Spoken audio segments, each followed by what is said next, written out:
নমস্কার, the deep ডাইভে আপনাদের স্বাগত।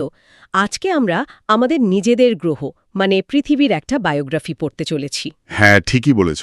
আমাদের হাতে প্রতিযোগিতামূলক পরীক্ষার জন্য তৈরি করা কিছু ভূগোলের নোট আছে। আর এই নোটগুলো কিন্তু বেশ বিস্তৃত। একদম।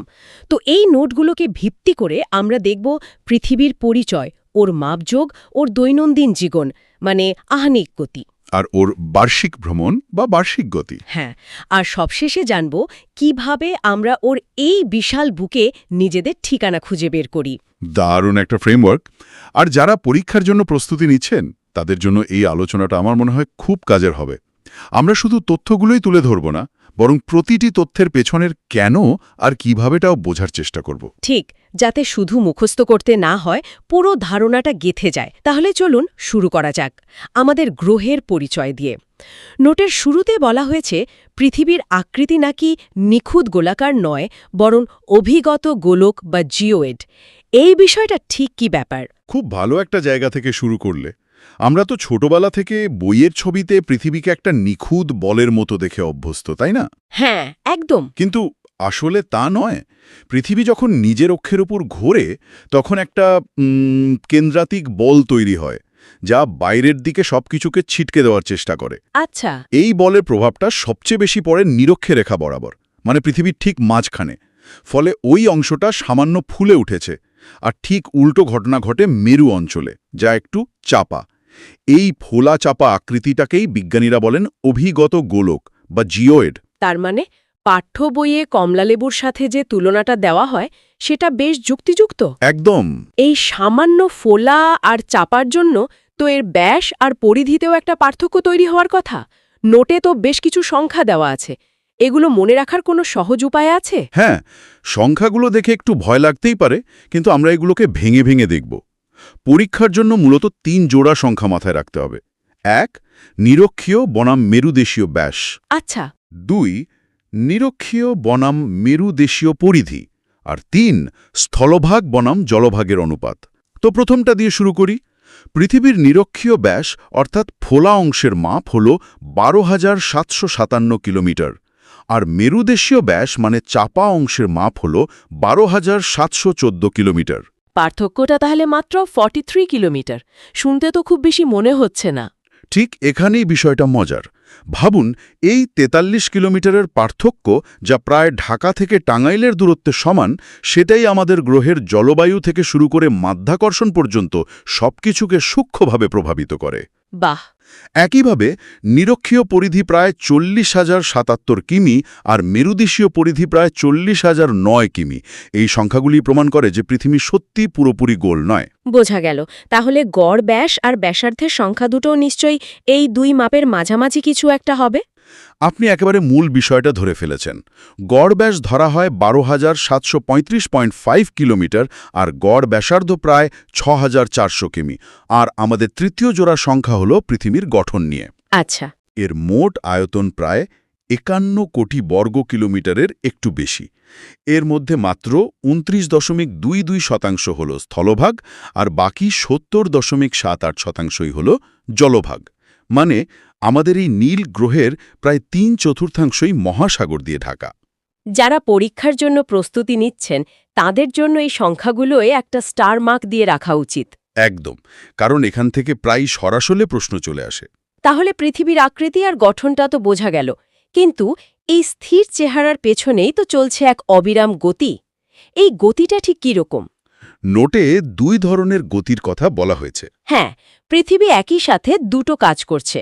এক, নিজের অক্ষের ওপর লাট্টুর মতো ঘুরছে, যাকে আমরা বলি আহ্নিক গতি বা রোটেশন।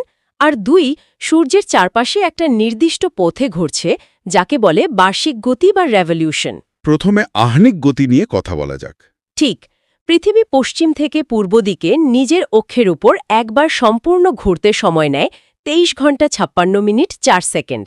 আমরা হিসেবে সুবিধার জন্য এটাকে ২৪ ঘন্টা ধরে নিই আর কি। আর এটাকেই আমরা একটা সৌর দিন বলি। আচ্ছা, এই ঘোড়ার গতিবেগটা তো সব জায়গায় সমান হওয়ার কথা নয়, তাই না? কারণ মাঝখানটা তো বেশি পথ ঘুরছে একই সময়ে। চমৎকার পর্যবেক্ষণ। আহ্নিক গতির বেগ নিরক্ষরেখায় সবচেয়ে বেশি, ঘণ্টায় প্রায় ১৭০০ কিলোমিটার।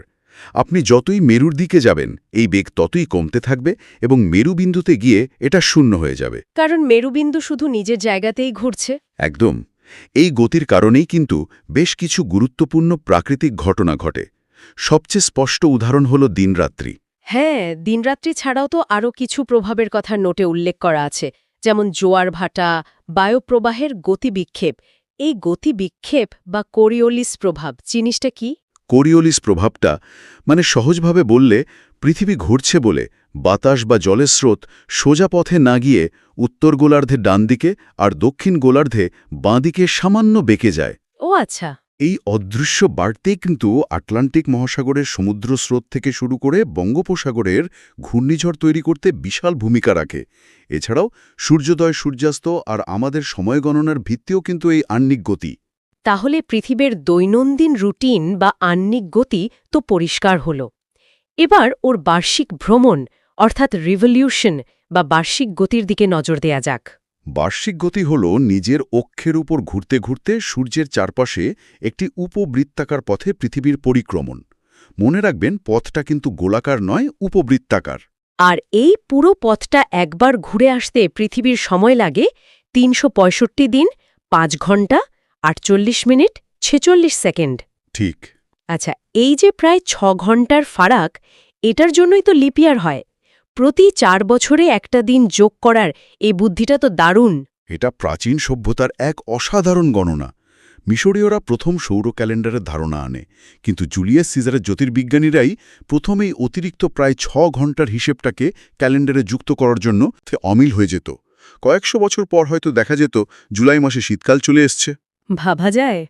নোটে একটা খুব গুরুত্বপূর্ণ তথ্য আছে, পৃথিবীর অক্ষ নাকি তার কক্ষতলের সঙ্গে 66.5 ডিগ্রি কোণে হেলে থাকে। ঋতু পরিবর্তনের কারণ হিসাবে এটাকেই দেখানো হয়েছে। হ্যাঁ, আর এটাই সবচেয়ে বড় কারণ। কিন্তু একটা সাধারণ ধারণা তো আছে যে শীতকালে পৃথিবী সূর্য থেকে দূরে থাকে বলেই ঠান্ডা লাগে। এই ধারণাটা কি তাহলে পুরোপুরি ভুল? এটা একটা খুবই সাধারণ এবং বলতে গেলে যুক্তিযুক্ত ভুল ধারণা। ঋতু পরিবর্তনের একমাত্র কারণ হল পৃথিবীর এই 66.5 ডিগ্রি হেলে থাকা অবস্থা। তার মানে দূরত্বের ওপর মোটেই নির্ভর করে না? একদমই না। ভাবুন, পৃথিবী একটা লাট্টুর মতো ঘুরছে, কিন্তু লাট্টুটা সোজা হয়ে না ঘুরে একটু কাত হয়ে ঘুরছে। এই কাত হয়ে থাকার কারণেই বছরের বিভিন্ন সময়ে পৃথিবীর বিভিন্ন গোলার্ধ সূর্যের দিকে ঝুঁকে থাকে বা সূর্যের থেকে দূরে সরে যায়। আর যখন যে গোলার্ধ সূর্যের দিকে হেলে থাকে তখন সেখানে সূর্যরশ্মি সরাসরি পড়ে, দিন বড় হয়, আর তখনই হয় গ্রীষ্মকাল। ঠিক। আর অন্য গোলার্ধে তখন ঠিক উল্টো অবস্থা, মানে শীতকাল। এই প্রসঙ্গে তাহলে অপসূর আর অনুসূরের ধারণাটা ব্যাখ্যা করা যাক। ৪ঠা জুলাই আর ৩রা জানুয়ারি এই দুটো তারিখে ঠিক কী হয়? যেহেতু পৃথিবীর কক্ষপথ উপবৃত্তাকার, তাই সূর্য থেকে এর দূরত্ব সারা বছর সমান থাকে না। ৪ঠা জুলাই তারিখে পৃথিবী সূর্য থেকে সবচেয়ে দূরে অবস্থান করে, প্রায় ১৫,২০,০০,০০০ কিলোমিটার। এই অবস্থানকে বলে অপসূর বা অ্যাফেলিয়ান। হ্যাঁ, আর ৩রা জানুয়ারি পৃথিবী সূর্যের সবচেয়ে কাছে চলে আসে, প্রায় ১৪,৭০,০০,০০০ কিলোমিটার। এই অবস্থানকে বলে অনুসূর বা পেরিহেলিয়ান। তার মানে উত্তর গোলার্ধে আমরা যখন গরমে আইসক্রিম খাচ্ছি তখন পৃথিবী সূর্য থেকে সবচেয়ে দূরে। এটা তো আমার ধারণার একদম উল্টো। ঠিক তাই। এটা প্রমাণ করে যে ঋতু পরিবর্তনের সঙ্গে দূরত্বের কোনো সরাসরি সম্পর্ক নেই, পুরোটাই নির্ভর করে অক্ষের হেলে থাকার ওপর। এবার চলুন এই হেলে থাকার কারণেই যে বিশেষ দিনগুলো তৈরি হয় সেই সংক্রান্তি আর বিষুব নিয়ে কথা বলি। হ্যাঁ, ইকুইনক্স বা বিষুব নামটা শুনলেই মনে হয় সমান কিছু একটা হবে। একদম। ইকুই মানে সমান আর নক্স মানে রাত্রি, অর্থাৎ যেদিন পৃথিবীর সর্বত্র দিন ও রাত্রি সমান হয়, মানে ১২ ঘন্টা করে। বছরে এমনটা দুবার ঘটে। হ্যাঁ, ২১শে মার্চ তারিখটিকে বলা হয় মহাবিষুব বা ভার্নাল ইকুইনক্স। এই সময় উত্তর গোলার্ধে বসন্তকাল শুরু হয়। আর ২৩শে সেপ্টেম্বর তারিখটিকে বলা হয় জলবিষুব বা অটমনাল ইকুইনক্স, যখন উত্তর গোলার্ধে শরৎকাল আসে। আর এই দিনগুলোতে সূর্যের আলো ঠিক নিরক্ষরেখার ওপর লম্বভাবে পড়ে। ঠিক, তাই কোনো গোলার্ধই সূর্যের দিকে বেশি ঝুঁকে থাকে না। আর সংক্রান্তি বা সলস্টিসের বিষয়টা কি? সলস্টিস মানে হল সূর্যের অয়নান্ত বিন্দু, অর্থাৎ এই দিনগুলোতে সূর্য তার উত্তর বা দক্ষিণের সর্বোচ্চ অবস্থানে পৌঁছায়। 21শে জুন তারিখে সূর্য কর্কট ক্রান্তি রেখার ওপর মানে 23.5 ডিগ্রি উত্তর অক্ষাংশে লম্বভাবে কিরণ দেয়। আর তাই এই দিনটি উত্তর গোলার্ধের দীর্ঘতম দিন এবং ক্ষুদ্রতম রাত্রি। একে কর্কট সংক্রান্তি বলা হয়। বা সামার সলস্টিস। এই সময়েই তো সুমেরু বৃত্তে মানে 66.5 ডিগ্রি উত্তর অক্ষাংশে 24 ঘণ্টায় সূর্য দেখা যায়। নরওয়ের হ্যামারফেস্ট বন্দরকে যে নিশীথ সূর্যের দেশ বলা হয় তার কারণও তো এটাই। একদম ঠিক। গ্রীষ্মকালে সেখানে গভীর রাতেও দিগন্তে সূর্য দেখা যায়, যা এক অসাধারণ দৃশ্য। আর এর ঠিক বিপরীত ঘটনা ঘটে 22শে ডিসেম্বর। হ্যাঁ, সেদিন সূর্য মকর ক্রান্তি রেখার অর্থাৎ 23.5 ডিগ্রি দক্ষিণ অক্ষাংশের উপর লম্বভাবে কিরণ দেয়। ফলে দিনটি হয় উত্তর গোলার্ধের ক্ষুদ্রতম দিন এবং দক্ষিণ গোলার্ধের দীর্ঘতম দিন। একে মকর সংক্রান্তি বা উইন্টার সলস্টিস বলে। মেরু অঞ্চলের দিনরাতের বিষয়টা তো আরও অদ্ভুত। সেখানে নাকি একটানা 6 মাস দিন আর 6 মাস রাত থাকে। এটা কিভাবে সম্ভব? এটাও পৃথিবীর ওই হেলে থাকা অক্ষের একটা চরম ফলাফল। 21শে মার্চ থেকে 23শে সেপ্টেম্বর পর্যন্ত একটানা 6 মাস উত্তর মেরু সূর্যের দিকে ঝুঁকে থাকে। তাই সেখানে সূর্য কখনো অস্ত যায় না। একটানা 6 মাস ধরে দিন। হ্যাঁ, আর ঠিক একই সময়ে দক্ষিণ মেরু সূর্য থেকে পুরোপুরি আড়ালে থাকায় সেখানে একটানা 6 মাস রাত থাকে। 23শে সেপ্টেম্বরের পর পরিস্থিতিটা পুরোপুরি উল্টে যায়। মানে উত্তর মেরুতে রাত নামে আর দক্ষিণ মেরুতে দিনের শুরু হয়। বাহ, পৃথিবীর গতি আর তার ফলাফলগুলো তো পরিষ্কার হলো। এবার আসা যাক আমাদের গল্পের শেষ অধ্যায়ে। ঠিকানা নির্ণয়। হ্যাঁ, এই বিশাল গ্রহে আমরা নিজেদের অবস্থান বা ঠিকানা নির্ণয় করি কিভাবে? এর জন্য তো কিছু কাল্পনিক রেখার সাহায্য নেওয়া হয়, অক্ষরেখা আর দ্রাঘিমা রেখা। ঠিক, এই রেখাগুলো হলো পৃথিবীর গ্লোবাল পজিশনিং সিস্টেম বা জিপিএস-এর ভিত্তি। অক্ষরেখা বা ল্যাটিটিউড হল পূর্ব পশ্চিমে বিস্তৃত বৃত্তাকার কাল্পনিক রেখা, যা কোনো জায়গার উত্তর দক্ষিণের অবস্থান বলে দেয়। এর শুরুটা হয় নিরক্ষরেখা থেকে, যার মান 0 ডিগ্রি।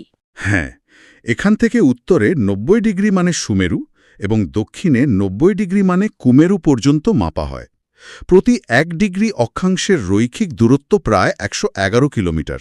নোটে কয়েকটি গুরুত্বপূর্ণ অক্ষরেখার কথা বলা হয়েছে: কর্কট ক্রান্তি, মকর ক্রান্তি, সুমেরু ও কুমেরু বৃত্ত।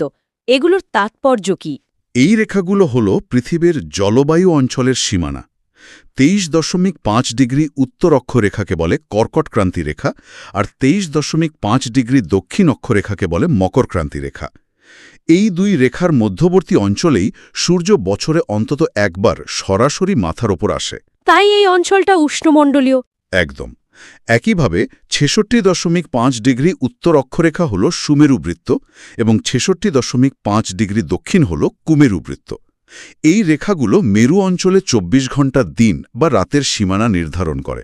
অক্ষরেখা দিয়ে তো কোনো জায়গার উত্তর দক্ষিণের অবস্থান বোঝা গেল, কিন্তু পূর্ব পশ্চিমের অবস্থান বোঝার জন্য তো দ্রাঘিমা রেখার প্রয়োজন।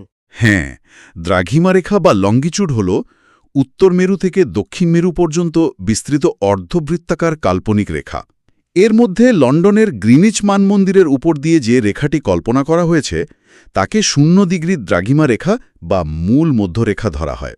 আর এই দ্রাঘিমা রেখার সাথে সময়ের ধারণাটা ওতপ্রোতভাবে জড়িত। একদম। সময়ের সাথে সম্পর্কটা কিভাবে কাজ করে? পৃথিবী নিজের অক্ষের উপর 24 ঘণ্টায় 360 ডিগ্রি ঘোরে। তার মানে পৃথিবী প্রতি ঘণ্টায় 15 ডিগ্রি পথ অতিক্রম করে। 360কে 24 দিয়ে ভাগ করলে 15 হয়, ঠিক? এই হিসেব থেকে আমরা পাই যে প্রতি 1 ডিগ্রি দ্রাঘিমার পার্থক্যের জন্য সময়ের পার্থক্য হয় 4 মিনিট। 60 মিনিটকে 15 দিয়ে ভাগ করে। হ্যাঁ, ভাবুন পুরো পৃথিবীকে একটা কমলালেবুর মতো, যার 360টা দাগ আছে। সূর্য এক এক করে প্রতিটি দাগকে আলোকিত করছে। এই প্রতিটি দাগের মধ্যে সময়ের পার্থক্যই হলো আমাদের টাইম জোনের ভিত্তি। গ্রিনিচের পূর্বে গেলে সময় যোগ হয় আর পশ্চিমে গেলে বিয়োগ। এই সূত্রেই তো ভারতের প্রমাণ সময়ের বা আইএসটির ধারণাটা এসেছে। এটা 82 ডিগ্রি 30 মিনিট পূর্ব দ্রাঘিমার উপর ভিত্তি করে তৈরি। এই নির্দিষ্ট দ্রাঘিমাটি বেছে নেওয়ার কারণ কি? ভারতের পূর্ব এবং পশ্চিম প্রান্তের মধ্যে দ্রাঘিমার পার্থক্য প্রায় 30 ডিগ্রি, মানে সময়ের পার্থক্য প্রায় 2 ঘণ্টা। এই সমস্যা দূর করার জন্য দেশের মাঝামাঝি একটি দ্রাঘিমাকে প্রমাণ সময় হিসেবে বেছে নেওয়া হয়েছে, যা হল 82 ডিগ্রি 30 মিনিট পূর্ব। এই রেখাটি এলাহাবাদের কাছে দিয়ে গেছে। ঠিক। যেহেতু এই দ্রাঘিমা গ্রিনিচ থেকে ৮২.৫ ডিগ্রি পূর্বে অবস্থিত, তাই ভারতের সময় গ্রিনিচের সময় থেকে ৫ ঘন্টা ৩০ মিনিট এগিয়ে, মানে ৮২.৫কে ৪ মিনিট দিয়ে গুণ করলে হয় ৩৩০ মিনিট, যা হলো ৫ ঘন্টা ৩০ মিনিট। সময় গণনার ক্ষেত্রে সবচেয়ে অদ্ভুত বিষয় হল আন্তর্জাতিক তারিখরেখা বা ইন্টারন্যাশনাল ডেট লাইন। এটা নাকি পার করলে ক্যালেন্ডারে তারিখই বদলে যায়। হ্যাঁ, এটা একটা দারুণ ধারণা। ১৮০ ডিগ্রি দ্রাঘিমা রেখা হল গ্রিনিচের ঠিক বিপরীত দিকের রেখা। এখানেই নতুন তারিখ শুরু বা শেষ হয়। এই রেখাটি যদি কোনো দেশের মাঝখান দিয়ে যেত, তাহলে তো একই দেশে দুটো ভিন্ন তারিখ থাকত, যা অসম্ভব বিভ্রান্তি তৈরি করত। একদম। তাই স্থলভাগকে এড়িয়ে যাওয়ার জন্য রেখাটিকে প্রশান্ত মহাসাগরের ওপর দিয়ে বেশ কয়েক জায়গায় বাঁকিয়ে দেওয়া হয়েছে। এই রেখা পূর্ব দিকে, মানে আমেরিকার দিকে অতিক্রম করলে একদিন বিয়োগ করতে হয়, আর পশ্চিম দিকে, মানে এশিয়ার দিকে গেলে একদিন যোগ করতে হয়। ঠিক তাই। তার মানে এটা একটা সম্পূর্ণ মনুষ্যসৃষ্ট ব্যবস্থা। আচ্ছা, নোটে আরও কিছু তথ্য আছে, যেমন আমেরিকা যুক্তরাষ্ট্রে 4টি এবং রাশিয়ায় 11টি প্রমাণ সময় রয়েছে। হ্যাঁ, যে দেশগুলো পূর্ব পশ্চিমে অনেক বড়, তাদের জন্য একটিমাত্র প্রমাণ সময় দিয়ে কাজ চালানো সম্ভব নয়, তাই তাদের একাধিক টাইম জোন ব্যবহার করতে হয়। আরেকটা তথ্য হলো এএম এবং পিএম এর পুরো কথা। অ্যান্টে মেরিডিয়ান আর পোস্ট মেরিডিয়ান। হ্যাঁ, এএম হলো অ্যান্টে মেরিডিয়ান, মানে দুপুরের আগে, আর পিএম হলো পোস্ট মেরিডিয়ান, অর্থাৎ দুপুরের পরে। এখানে মেরিডিয়ান বলতে মধ্যাহ্নকে বোঝানো হয়। দারুণ। আজকের এই বিস্তারিত আলোচনায় আমরা পৃথিবীর গঠন থেকে শুরু করে তার গতি, ঋতু পরিবর্তন এবং সময় ও অবস্থান নির্ণয়ের পদ্ধতিগুলো খুব ভালোভাবে বুঝতে পারলাম। আমার মনে হয় সবচেয়ে গুরুত্বপূর্ণ হল এই ধারণাগুলোর মধ্যে সংযোগ স্থাপন করা। যেমন পৃথিবীর ৬৬.৫ ডিগ্রি হেলানো অক্ষই যে ঋতুচক্রের মূল কারণ, অথবা পৃথিবীর ২৪ ঘন্টার আবর্তনই যে আমাদের সময় অঞ্চলের ভিত্তি, এই সংযোগগুলো একবার বুঝে গেলে পুরো বিষয়টার কঠিন মনে হবে না। একদম। আলোচনার শেষে একটা বিষয়ে আমার মাথায় আসছে। আপনি বললেন আন্তর্জাতিক তারিখ রেখা একটি কল্পিত রেখা, যা রাজনৈতিক ও সামাজিক সুবিধার জন্য ইচ্ছাকৃতভাবে বাঁকানো হয়েছে। এটা একটা গভীর প্রশ্ন তুলে ধরে।